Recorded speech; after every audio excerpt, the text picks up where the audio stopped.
దొంగ సాక్ష్యాలు నడవట్లేదా?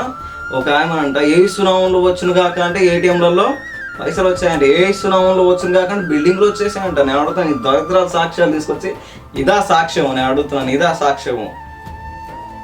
సాక్ష్యం అంటే ఏంటి? క్రీస్తు కొరకు బ్రతకడం సాక్ష్యం. సాక్ష్యం అంటే ఏంటి? క్రీస్తు కొరకు చనిపోవడమే సాక్ష్యం.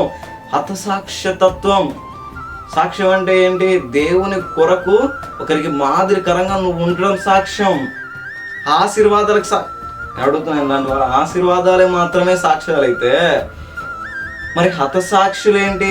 నేను అడుగుతున్నాను, ఆశీర్వాదాన్ని మాత్రమే బోధించే సేవకులు ఎవరైతే ఉన్నారో చూసావా, ఆశీర్వాదం మాత్రమే సాక్ష్యం అయితే అపోస్తలులు కానీ మిగతా వాళ్ళు కానీ గొప్ప గొప్ప సేవకులు కానీ ఎందుకు చనిపోయారని నేను అడిగితే వీళ్ళ దగ్గర సమాధానం ఉంటుంది అంటారా? లేదు లేదు. ఎందుకంటే ప్రాస్పరిటీ మాత్రం బోధిస్తారు వీళ్ళు. వాక్యం ఎరుగని తరం ఇది, యెహోవా ఎరుగని తరం. ఏదైతే యోసేపు కాలంలో వచ్చిందో ఇప్పుడు కూడా వాక్యం ఎరుగని తరం వచ్చేసింది. అప్పుడు